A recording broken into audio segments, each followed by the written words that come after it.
तुम्हारी बहू अभी तक सो के नहीं उठी? अरे उठ जाएगी, बड़े घर की बेटी है ना, तो थोड़ा सा तो देर तक ही ना सोएगी। और वो तेरी भाभी हुई, मेरी बहू नहीं सिर्फ। हाँ, वो तो पता है। तभी मालती देवी की बहू कोमल की आवाज सुनाई देती है, माँ जी। अरे मम्मी, ये देखो तुम्हारी बहू की आवाज तुम्हें पुकार रही है। अरे हाँ, पता है, जाना देख के आना क्या बोल रही है। अरे मम्मी, पैसे लेने के समय तो तुम ली, अभी उसकी फरमाइश मैं क्यों पूरी करूं? तुम्हारी बहू है, तुम ही जाओ। हाँ, पता है, कोई तो इस घर में मेरी बात सुनता ही नहीं है। और एक बहू लाई हूँ, वो भी देखो कैसी निकली। ये कहते कहते मालती देवी जाती है कोमल के कमरे की ओर। कोमल कमरे में बैठी हुई थी, तभी मालती देवी वहाँ पहुँचती है। अरे बहू, क्या हो गया? क्यों आवाज लगा रही थी? अरे माँ जी, मुझे कॉफी चाहिए, सुबह से अभी तक कॉफी नहीं मिला। मैं मायके में रहती थी, वहाँ बेड कॉफी मिलता था, यहाँ तो कुछ भी नहीं मिल रहा है। मुझे जल्दी से कॉफी ला के दीजिए, बिना कॉफी पिए मेरा नींद नहीं खुलता है। अरे बहू, लेकिन मुझे तो कॉफी बनाना नहीं आता है, चाय बनाना आता। चाय बना के दूं तुम्हें? अरे नहीं माँ जी, मुझे कॉफी ही चाहिए, बस कॉफी चाहिए, मतलब कॉफी चाहिए। अरे कौन सी झंझट में पड़ गई। अच्छा ठीक है, मैं लेके आती हूँ। मालती देवी को अपने मॉडर्न बहू के लिए कॉफी भी बनाना पड़ता है। वो कॉफी बनाने के लिए किचन की ओर जाती है और कुछ ही समय में कॉफी बनाकर अपने मॉडर्न बहू के लिए लेके आती है। ये लो बहू, तुम्हारा कॉफी। ओह थैंक यू माँ जी। फिर जैसे ही कोमल कॉफी को पीने जाती है, उसे कॉफी काफी कड़वी लगती है। वो गुस्सा जाती है और कप को वहीं फेंक देती है। अरे माँ जी, ये क्या? ऐसे कॉफी आज तक मैंने नहीं पी। इतनी कड़वी कॉफी कोई बनाता है क्या? छी माँ जी, छी, मेरा तो सारा मूड ही खराब कर दिया आपने। ये कहते हुए कोमल वहाँ से चली जाती है। कप टूटने की आवाज सुन वहाँ पर सीमा पहुँच जाती है। सीमा आकर अपनी माँ से पूछती है, अरे माँ क्या हो गया? अरे सीमा क्या बताऊं, बहू को मेरी कॉफी पसंद नहीं आई, इसीलिए फेंक के चली गई। हाँ माँ, और लाओ मॉडर्न बहू, और पैसे देखो तो यही दिन देखना पड़ेगा। अभी तुम्हारी सेवा करेगी क्या? तुम ही करो उसकी सेवा। एक सुबह मालती चाय बना रही थी, तभी उसकी बहू कोमल किचन पहुंच जाती है। अरे माँ जी, क्या बना रही है आप? अरे कोमल बहू, आओ, चाय बना रही थी सबके लिए। ओह अच्छा, अरे माँ जी, मैं बनाती हूँ ना चाय सबके लिए। अरे बहू, तुम्हें आता है चाय बनाना? अरे हाँ माँ जी, मुझे आता है, मैं घर में कभी कभी बनाती थी। आप जाइए, मैं बना के लेके आती हूँ। ओह अच्छा, चलो ठीक है, तुम्हें बना के लेके आओ, हॉल में हम लोग बैठते हैं। फिर मालती किचन से चली जाती है और कोमल चाय बनाने लगती है। कोमल चाय बनाते बनाते सामने 2 डब्बे रखे हुए थे, एक चीनी के, दूसरा नमक के। वो चीनी की जगह नमक का डब्बा उठा लेती है और उसमें से नमक डाल देती है। और जैसे ही चाय बनकर तैयार हो जाता है, वो चाय परोसकर लेकर चली जाती है। हॉल में उसकी सास मालती देवी और उसके ससुर मदन लाल दोनों बैठे हुए थे बहू के हाथों से चाय पीने के लिए। तभी कोमल बहू वहाँ पहुँच जाती है चाय लेकर। माँ जी, पापा, मैं चाय लेके आ गई, आप लोगों का चाय तैयार है, ये लीजिए। अरे वाह बहू, आज पहली बार अपने बहू के हाथों का चाय बना हुआ पीऊंगा। लाओ, मुझे दो पहले, मैं पी के टेस्ट करके देखता हूँ। हाँ बहू, पहले अपने ससुर को ही दे। फिर कोमल चाय परोस देती है। जैसे ही मदन लाल पहली चुस्की लेता है चाय का, ये चाय है कि मेरा तो मुंह ही खराब हो गया, मैं मुंह धो के आता हूँ जल्दी से। किसी को कुछ समझ में नहीं आता है कि मदन लाल आखिर ऐसा क्यों किए। तभी कोमल कहती है, अरे माँ जी, मैंने तो सिर्फ चाय बनाई थी, लेकिन पापा ने ऐसे क्यों किए? अरे नहीं पता बहू, लाओ, मैं टेस्ट करके देख के बताती हूँ तुम्हारी चाय कैसी है, तुम्हारा पापा का छोड़ो। फिर मालती देवी भी चाय की एक चुस्की लेती है। जी बहू, ये चाय काफी कड़वी है, तुमने चीनी के जगह पर नमक डाल दी हो इसमें। अरे माँ जी, मैंने तो वो सामने में रखा हुआ डब्बा से ही डाली थी। अरे बहू, देख भी लेती, वहाँ नमक का डब्बा भी रखा हुआ था, शायद तुम नमक का डब्बा से डाल दी होगी। कोई बात नहीं है, अब की बार देख के डालना, मैं मुंह धो के आती हूँ। फिर मालती देवी भी वहाँ से मुंह धोने के लिए चली जाती है। एक रोज मालती देवी और उसकी बहू दोनों किचन में थी। मालती देवी अपनी बहू से कहती है, अरे बहू, आज घर में मेहमान आ रहे हैं, तो मैं यहाँ चाय बना के रख दी हूँ, तुम सिर्फ इसे लाकर वहाँ परोस देना, और थोड़ा सा कपड़ा भी थोड़ा सा अच्छे से पहन लेना, हो सके तो घूंघट डाल लेना, बड़ा अच्छा लगेगा। ठीक है माँ जी, आपके लिए इतना कर सकती हूँ मैं। आज मालती देवी के घर मालती देवी की पड़ोसी आई हुई थी उसकी बहू को देखने के लिए। अरे मालती, तुम्हारी बहू कहाँ है? सुना है बहुत ही सुंदर है और सुशील है, बहुत तो कह रही थी अपनी बहू को तो बुला। अरे हाँ हाँ दीदी, मेरी बहू को आप देखिएगा तो आप देखते ही रह जाइएगा, बहुत ही सुंदर है और काफी संस्कारी भी है। अरे मालती, इतनी तारीफ कर रही हो और मुझसे रहा नहीं जा रहा है, अपनी बहू को तो बुला, अपने इन आँखों से देख तो लूं। अरे हाँ हाँ दीदी, अभी बुला देती हूँ। अरे कोमल बहू, कोमल बहू, क्या जल्दी से मेहमान के लिए चाय वगैरह तो लेके आ। अरे मालती, कम से कम तुझे अच्छी बहू तो नसीब हुई, वरना ऐसी बहू कहाँ मिलती है आज के इस मॉडर्न युग में। हाँ हाँ दीदी, ये बात तो है। मालती और उसकी पड़ोसी दोनों बातें कर रहे थे, तभी वहाँ पर कोमल चाय लिए पहुँच जाती है। चाची, चाय। अरे हाँ हाँ, अरे वाह बहू, तुम तो काफी संस्कारी हो, घूंघट भी ओढ़ी हुई हो। फिर जैसे ही धीरे धीरे उनकी नजर कोमल के कपड़ों में जाती है और नजर धीरे धीरे नीचे उतरती है, कपड़े कम होने लगते हैं। ये देखकर शॉक्ड हो जाती है और कहती है, अरे ये क्या, ऊपर से घूंघट नीचे कपड़ा पहनना भूल गई क्या? अरे मालती, तू तो कह रहे थे काफी संस्कारी है, ये है तेरी संस्कारी बहू। अरे दीदी, अरे कोमल, मैंने तुझे घूंघट डालने को कहा था, ये क्या की? अरे माँ जी, आपने कहा घूंघट डाल के आना, मैं तो घूंघट डाले आ गई। अरे बहू, नीचे का कपड़ा कहाँ है? नीचे तो कुछ पहन लेती। लेकिन माँ जी, आपने तो कुछ कहा ही नहीं। अरे ठीक है बहू, तू यहाँ चाय रख दे और जा अंदर जा, मुझे मालती से कुछ बातें करनी है। फिर कोमल चाय की प्लेट को वहाँ रख देती है टेबल पर और अंदर चली जाती है। अरे मालती, ये थी तेरी संस्कारी बहू, खूब तो कह रही थी मेरी बहू ऐसी है वैसी है, और ये निकली घूंघट में मॉडर्न बहू, नीचे से कपड़े नहीं और देखो सर पर घूंघट डाले आ गई। अरे दीदी, अब मैं आपको क्या ही बताऊं, मैंने खूब कोशिश की इसको अच्छे से संस्कार देने की, लेकिन हमसे न हो पाया। ये मॉडर्न लड़की है, मैं सोची कि इसे इस घर में अच्छे संस्कार देके अच्छी बहू बना लूंगी, लेकिन पैसों की लालच में आकर मैं ऐसी लड़की लेके आ गई। अब मुझसे न हो पा रहा है, मैं कैसे करूं, कुछ समझ नहीं पा रही हूँ। अरे मालती, जितना होता है ना उतना ही कहना चाहिए, ऐसे ही बड़ाई करना नहीं चाहिए किसी की। हाँ, बड़ी आई संस्कारी बहू कहने के लिए, आ गई लेके मॉडर्न बहू, छोटे कपड़े वाली। ये कहते हुए मालती की पड़ोसी वहाँ से चली जाती है। इधर मालती को काफी बुरी लगती है उस पड़ोसी की बातें। शाम का वक्त हो रहा था, मालती अपने कमरे में चुपचाप एक जगह बैठी हुई थी। तभी वहाँ पर कोमल आती है। माँ जी, माँ जी। अरे कोमल बहू, आओ आओ। माँ जी, मुझे माफ कर दीजिए, मुझसे बहुत बड़ी गलती हो गई। अरे कौन सी गलती बहू? आज मुझे आपके मेहमान के सामने ऐसे कपड़ों में नहीं जाना चाहिए था, मैं समझ नहीं पाई थी, इसीलिए मुझसे गलती हो गई माँ जी। अब से मैं ऐसे कपड़े नहीं पहना करूँगी जिस कारण आपको बेइज्जत होना पड़े या आपको।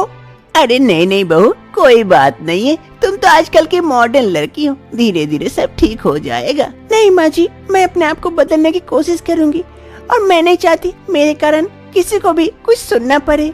मैं आपकी अच्छी बहू बन के दिखाऊंगी। दूसरी रोज सुबह सुबह सभी कोई हॉल में बैठे हुए थे, तभी वहाँ पर कोमल आती है सबके लिए चाय बनाकर। गुड मॉर्निंग, आप सबके लिए मैं चाय लेके आई हूँ आज। सभी कोई ये देखकर आश्चर्यचकित हो जाते हैं। ये देखकर नहीं कि इस कोमल कैसे सुबह सुबह चाय लेके आ गई, बल्कि ये देखकर कि कोमल आज साड़ी में आई है, पूरे कपड़ों में। अरे आप लोगों को चौंकने की कोई आवश्यकता नहीं है, आज से मैं यही कपड़े पहनूंगी। और आप लोगों के लिए देखिए स्वादिष्ट चाय भी लेके आई हूँ, पी के देखिए। पापा आज नमक नहीं है चाय में, चीनी डाली हूँ। अच्छा ठीक है, तो लाओ लाओ, मैं ही पहले पी लेता हूँ। फिर कोमल सभी को चाय परोसती है और सभी कोई चाय की चुस्की लेने के बाद कहते हैं, अरे वाह वाह बहू, आज तो बहुत अच्छी चाय बनाई हो। हाँ हाँ भाभी, आज तो मजा आ गया आपका चाय पीकर। हाँ हाँ कोमल, तुम तो बहुत अच्छा चाय बनाती हो। सभी कोई कोमल की खूब तारीफ करते हैं उसकी चाय की। अब से कोमल मॉडर्न बहू से संस्कारी बहू बन गई थी और सबके साथ खुशी खुशी रहने लगती है। सबसे ज्यादा खुशी तो उसकी सास को होती है बहू की ये परिवर्तन देखकर। उस साधु बाबा का श्राप काम कर जाता है और मानसी देखते ही देखते एक घोड़ी में परिवर्तित हो जाती है। आप दोनों की शादी संपन्न हुई। मानसी और संजय दोनों एक दूसरे से प्यार करते थे। आज इस प्यार के रिश्ते को शादी के बंधन में बांध लेते हैं और दोनों 7 जन्मों का कसम खाते हैं साथ रहने का। मानसी और संजय का समय काफी अच्छा बीतता है। दोनों एक दूसरे के साथ काफी खुश थे। एक रोज संजय हॉल में बैठा था, तभी मानसी उसके पास आती है चाय लेकर। अरे संजय, ये लो, मैं तुम्हारे लिए चाय लेके आई हूँ। अरे मानसी, आओ आओ बैठो, तुमसे कुछ बातें करनी है। मानसी जाके संजय के बगल में बैठ जाती है। हाँ संजय, कहो क्या बात है? अरे मानसी, वो मैं सोच रहा था कि इस दिवाली घर चलेंगे हम लोग दोनों साथ, वहाँ परिवार सभी के साथ दिवाली मनाएंगे। गांव में सबको अच्छा लगेगा हमारा आना। हाँ हाँ चलते हैं ना, बड़ा अच्छा लगेगा। यहाँ तो इतने भीड़ भाड़ से तंग आ गई हूँ, वहाँ कम से कम शांति मिलेगी काफी अच्छी। अच्छा चलो ठीक है, हम दिवाली की सुबह ही निकल चलेंगे, जल्द ही 2 घंटे में पहुँच जाएंगे अपना गाँव। ठीक है। मानसी और संजय दोनों दिवाली के दिन अपने गांव जाने का सोचते हैं। दिवाली की सुबह सुबह संजय और उसकी बीबी मानसी दोनों गांव पहुंच जाते हैं बैलगाड़ी से, क्योंकि गांव में बैलगाड़ी के सिवाय अभी तक कोई साधन और नहीं थे। अरे चल हट हट हट, चल चल चल चल। अरे संजय, तुम्हें ये बैलगाड़ी चलाना कहाँ से सीखा? अरे मैं बचपन से गांव में पला बड़ा हूँ, तब से जानता हूँ बैलगाड़ी चलाना। ये बैलगाड़ी की सवारी काफी अच्छी लग रही है मुझे। हट चल चल। फिर संजय और मानसी बैलगाड़ी के साथ अपने घर की ओर निकल चलते हैं। संजय और मानसी दोनों घर पहुँचते हैं। घर के बाहर संजय की माँ इंतजार कर रही थी अपने बेटे का। संजय की माँ काफी बूढ़ी हो चुकी थी, घर पर अकेले ही रहती थी। संजय की माँ सुषमा देवी अपने बेटे और बहू को देखकर काफी खुश होती है। तभी वहाँ पर छोटू और लाली भी पहुँच जाती है। गांव के 2 बदमाश बच्चे थे, संजय को देखकर काफी खुश होते हैं। अरे चाचू चाचू, आयला चाचू चाची लाए हैं। अरे हाँ, लेकिन तू बकवास बंद कर। चाची चलो ना हमारे साथ खेलने के लिए। अरे हाँ हाँ चाची चलो ना। अरे मानसी, ये दोनों गांव के बच्चे काफी शैतान हैं, थोड़ा सा बच के रहना इनके साथ। अरे कोई बात नहीं है बच्चों, मैं पटाखे लेके आई हूँ, थोड़ी देर में चलती हूँ तुम्हारे साथ पटाखा फोड़ूंगी, बड़ा मजा आएगा ना। फोड़ोगे ना मेरे साथ पटाखे? अरे पटाखा, बड़ा मजा आएगा। हाँ हाँ चाची, बड़ा मजा आएगा, चलना ना मेरे साथ। अरे चलो चलो, अभी परेशान मत करो, चाची को थोड़ा सा रेस्ट करने दो, फिर जाना। फिर वो दोनों बच्चे वहाँ से चले जाते हैं और इधर संजय और मानसी दोनों घर के अंदर जाते हैं। मानसी कमरे में बैठी हुई थी, तभी संजय अपना कपड़े बदल कर आता है। मानसी ये देखकर आश्चर्य होती है। अरे संजय, ये क्या पहन लिया? बड़ा ही फनी लग रहे हो, लेकिन अच्छे दिख रहे हो। अरे अच्छा तो दिखूंगा ही, ये गांव का ही तो ड्रेस है, यहाँ आके सबको यही पहनते हैं।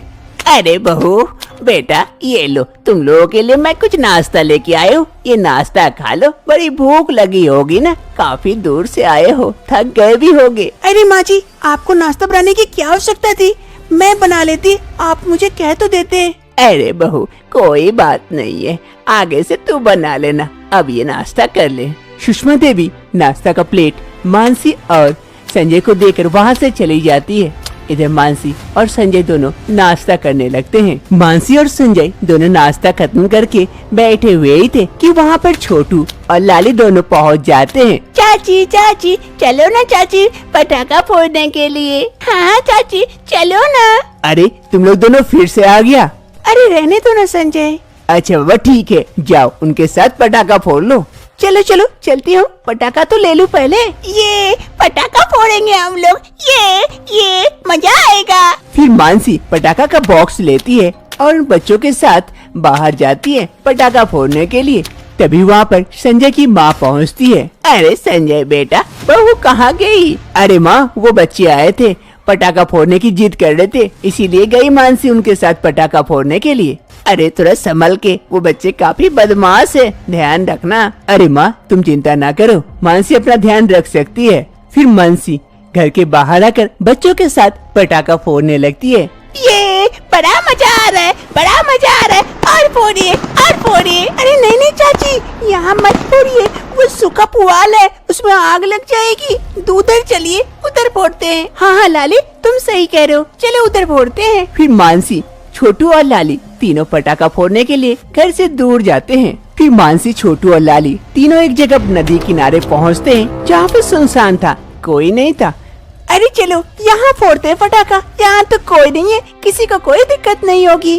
अरे नहीं नहीं चाची, वो देखिए घोड़ा, अगर उसके सामने पटाखा फोड़ेंगे घोड़ा उछलने लगेगा, भाग जाएगा फिर। अरे बड़ा मजा आएगा, चलो फोड़ते हैं। ये चलिए फोड़िए घोड़ा के सामने पटाखा। अरे नहीं नहीं चाची मत फोड़िए, घोड़ा भाग गया तो जिसका घोड़ा है वो हमें नहीं छोड़ेगा, हमें डांट पड़ेगी। अरे कुछ नहीं होगा, देखो ना बड़ा मजा आएगा। वो घोड़ा पेड़ के नीचे घास खा रहा था। मानसी पटाखा में आग लगाती है और घोड़ा के समीप फेंक देती है। जैसे ही पटाखा फूटने लगता है, घोड़ा उछलने लगता है और जोर जोर से आवाज करते हुए इधर उधर भागने लगता है। भागते भागते इधर एक साधु ध्यान मग्न थे। घोड़ा आकर उस साधु को लात मार देता, जिस कारण साधु वहाँ से गिर पड़ता है और उसका ध्यान भंग हो जाता है, जिस कारण साधु को काफी गुस्सा आ जाता है। अरे कौन है दुष्ट जो मेरा ध्यान भंग किया? कौन है? सामने आओ। जैसे ही मानसी सामने आती है, साधु मानसी को देखकर काफी और ज्यादा गुस्सा आ जाता है। ए लड़की, तूने मेरा ध्यान भंग कर दिया। मैं कितने दिनों से ध्यान मग्न था, आज मेरा ध्यान टूट गया सिर्फ तुम्हारी वजह से। साधु का गुस्सा देख छोटू और लाली दोनों वहाँ से भाग जाते हैं, लेकिन मानसी वहीं खड़ी रहती है। जिस प्रकार से तूने मेरा ध्यान भंग किया और मेरी तपस्या में बाधा डाली, इस तपस्या को पूरा करने में पूरे 1 साल लगेंगे। उसी प्रकार तू भी 1 साल के लिए घोड़ी बन जाएगी। जिस घोड़े ने मुझे धक्का मारा, उसी प्रकार तू भी अब समझ पाएगी घोड़ी बनकर। अरे साधु बाबा, मुझे माफ कर दीजिए, मुझे माफ कर दीजिए, मुझसे गलती हो गई। मैं तो गलती से पटाखा फोड़ दी थी, बस इतनी सी। तेरी इतनी सी बात के लिए मेरा पूरा 1 साल बर्बाद हो गया। उसी प्रकार तू भी अब तड़पेगी 1 साल। उस साधु बाबा का श्राप काम कर जाता है और मानसी देखते ही देखते एक घोड़ी में परिवर्तित हो जाती है। मानसी के पास और कोई दूसरा रास्ता नहीं था, वो धीरे धीरे अपने घर की ओर चल पड़ती है। मानसी जो कि घोड़ी बन चुकी थी, वो घर के समीप आकर खूब जोर जोर से आवाज करती है। आवाज सुनकर संजय और उसकी माँ दोनों घर से बाहर आते हैं। अरे माँ, ये घोड़ी कहाँ से आ गई? लेकिन मानसी नजर नहीं आ रही है, काफी देर पहले गई थी पटाखा फोड़ने के लिए, कहीं नजर नहीं आ रही है, और ये घोड़ी कहाँ से आ गई? चल हट हट हट, जा यहाँ से जा। संजय उस घोड़ी को भगाने का कोशिश करता है, लेकिन वो घोड़ी कहीं नहीं जाती है, संजय के अगल बगल ही घूमती है। अरे बेटा, ये घोड़ी कहीं जा नहीं रही है, तेरे पास ही रह रही है, रख ले, जिसका होगा, कहीं खो गया होगा तो आकर लेके जाएगा, तब तक रहने दे। ठीक है माँ, इसे तो रख लेता हूँ, लेकिन मैं थोड़ा सा मानसी को देख के आता हूँ, कहाँ गई थी और छोटू और लाली भी नजर नहीं आ रही है। संजय मानसी को ढूंढने के लिए निकलता है, तभी देखता है कि छोटू और लाली भी उधर से आ रही है। संजय उन दोनों के समीप जाता है, पूछता है, अरे छोटू, लाली, तुम्हारी चाची कहाँ गई? तुम लोगों के साथ पटाखा फोड़ने गई थी? अरे चाचू, नहीं पता, वहाँ पटाखा फोड़ रहे थे, वहाँ एक साधु बाबा थे, उनसे झगड़ा हो गया था, हम लोग तो भाग गए, चाची वही थी। क्या? और किधर? वो नदी किनारे। ठीक है, तुम लोग घर जाओ, मैं देखता हूँ। फिर संजय मानसी को ढूंढने के लिए नदी किनारे की ओर चल पड़ता है। संजय वहाँ नदी किनारे पहुँच जाता है, लेकिन वहाँ उसे मानसी कहीं नजर नहीं आती है। संजय काफी परेशान हो जाता है। अरे ये मानसी भी कहाँ चली गई? इसीलिए मैं इसे अकेला नहीं छोड़ना चाहता था, लेकिन वो भी जिद कर रही थी बच्चों के साथ पटाखा फोड़ने का। अब कहाँ गई? गाँव में कहाँ ढूंढूं मैं उसे? संजय मानसी को गांव के चारों ओर ढूंढता है, लेकिन कहीं नहीं मिलती है। कई दिनों तक ढूंढता है, लेकिन मानसी का कोई पता नहीं था। अब संजय काफी उदास रहने लगा था। मानसी कहीं खो गई थी। संजय उस घोड़ी के सामने आता है, उसे चारा खिलाता है और उसके सामने अपना दिल की बात कहता है। अरे घोड़ी, जब से तू आई है मेरी बीवी कहीं खो गई है, न जाने कहाँ चली गई, उसे ढूंढ के ला दे। अब मैं शहर में जाके भी क्या करूँगा? अकेले रहकर जिसे प्यार करता था वही तो मेरे साथ नहीं है, तो मैं अकेला क्या करूँगा अब? वो घोड़ी जो मानसी थी, उसकी आंखों से भी आंसू टपकते हैं, लेकिन बेचारी अपने आप को जाहिर नहीं कर सकती थी कि यही उसकी बीवी है। अब संजय काफी उदास रहने लगा था। अरे बेटा संजय, कुछ खा ले, कई दिनों से तू ठीक से खा पी नहीं रहा है, तेरी भी तबीयत खराब हो जाएगी। उसको आना होगा तो वो आ जाएगी। अरे नहीं माँ, मुझे भूख प्यास नहीं लगती है, अभी लेके जाओ, मुझे भूख नहीं है। ऐसे ही अब दिन बीतने लगते हैं संजय के, और धीरे धीरे 1 साल बीत जाता है। आज फिर से दिवाली है। 1 साल बीत चुके थे। संजय घर के बाहर बैठा हुआ था और उस घोड़ी को देख रहा था।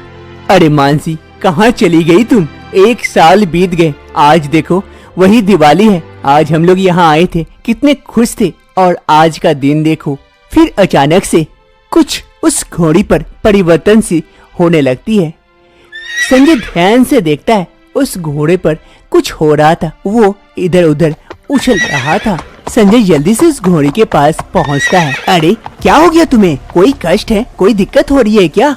वो घोड़ी तो कुछ कह नहीं पाती है, लेकिन उस साधु बाबा का श्राप हट रहा था। 1 साल पूरे हो गए थे। आज उस श्राप का लास्ट दिन था, और धीरे धीरे परिवर्तन होते होते वो घोड़ी फिर से मानसी में बदल जाते हैं।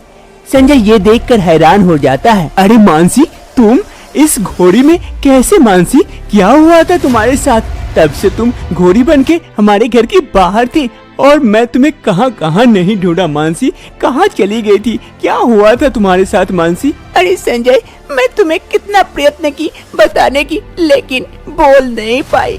उस दिन मैं उस नदी किनारे पटाखा फोड़ने गई थी कि अचानक से पटाखा मैं एक घोड़े के सामने फोड़ दी थी। वो घोड़ा उछलते उछलते एक साधु बाबा को धक्का मार देता है, जिस कारण वो साधु बाबा ने मुझे श्राप दे दिए थे कि मैं 1 साल के लिए घोड़ी बन जाऊं। तब से मेरा श्राप चल रहा था, जिस कारण मैं घोड़ी बनी थी। आज फिर से मैं इंसान बनी हूँ। संजय, तुम्हारे बिना मुझे अच्छा नहीं लगता है। मैं यहाँ बाहर पड़ी रहती थी, हर दिन एक एक दिन गिन रही थी कि कब मेरा श्राप पूरा हो जाए और मैं फिर से इंसान बन पाऊँ। अरे मानसी, अब से मैं तुम्हें अकेला कभी नहीं छोड़ूंगा, हमेशा अपने साथ रखूंगा। फिर संजय मानसी को लेकर घर के अंदर जाता है। दिवाली की शाम संजय और मानसी दोनों मिलकर घर को खूब अच्छे से सजाते हैं। घर के चारों ओर दिया लगाते हैं। घर में दिवाली की पूजा के बाद रात में पटाखा भी फोड़ते हैं, और इस दिवाली को घर के सभी सदस्यों के साथ खूब अच्छे से